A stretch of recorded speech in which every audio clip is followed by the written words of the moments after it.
দেখো, কদিন হচ্ছে আমি ভালোভাবে ভিডিও পোস্ট করতে পারছি না, কিছু কারণবশত। সো হ্যালো এভরিওয়ান, ছোট্ট ফ্যামিলি মিষ্টি ব্লগে আজকে তোমাদের সঙ্গে শেয়ার করব আমার রোজকার কাজের মতো আরও কিছু কাজ। জীবনটা আসলে এক দীর্ঘ পথ। কখনো রোদের তাপে চোখ ঝলসে যায়, আবার কখনো মেঘলা আকাশে মনটা ভারী হয়ে ওঠে। কিন্তু পথ থেমে থাকে না। আমরা হাঁটতে হাঁটতেই শিখি, হোঁচট খেয়ে ভারসাম্য হারিয়ে গিয়ে দিচ্ছে না। কিছু মানুষ আসে পাশে হাঁটতে, কিছু মানুষ আবার মাঝপথে চলে যায়। তবু প্রতিটি সাক্ষীর একটি শিক্ষা শিখিয়ে দিয়ে যায়। যেমন কারোর কাছে থেকে ভালোবাসা শিখি, আর কারোর কাছ থেকে দূরত্বের মান। এটাই শেখায় মানুষের প্রকৃত প্রমাণ। সবচেয়ে বড় কথা, জীবন কোনো দৌড় নয়, এটা এক যাত্রা। এখানে অন্যর সঙ্গে তুলনা নয়, নিজের গতিতে এগিয়ে যাওয়াই আসল পরিচয়।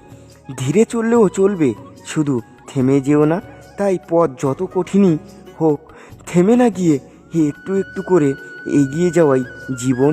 কারণ শেষ পর্যন্ত গন্তব্য নয়, পথ চলার গল্পটাই আমাদের সত্যিকারের পরিচয়ের কারণ। মানুষ জীবনে অনেক পায়, অনেককে হারায়। কিছু সম্পর্ক ঋতুর মতো আসে, রং ছাড়াই, তারপর নিস্তব্ধে চলে যায়। আবার কিছু সম্পর্ক শেকড়ের মতো ঝড় এলেও থেকে যায়। দেখবে ভুল হবে, মানুষ ছেড়ে যাবে, স্বপ্ন ভাঙবে, তবুও ভোর হবে। কারণ জীবন কাউকে থেমে থাকতে শেখায়নি, যে শিখিয়েছে লড়তে।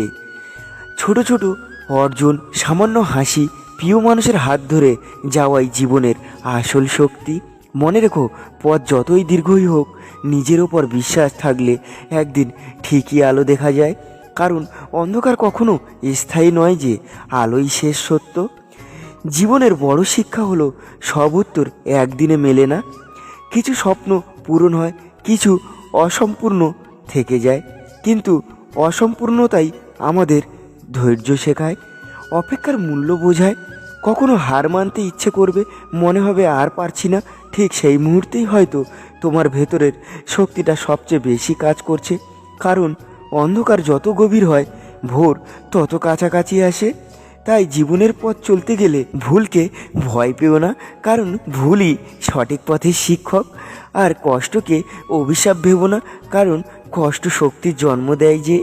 আর নিজের ওপর বিশ্বাস হারিও না, কারণ নিজের ভরসাই সবচেয়ে বড় সঙ্গী। শেষ কথা এটাই, পথ যত দীর্ঘ হোক, চলতে থাকাই জীবনের আসল সার্থকতা। আর একটা কথা বলতে গেলে কি, জীবনে সব কাজ শিখে রাখাটা সত্যি খুবই দরকার।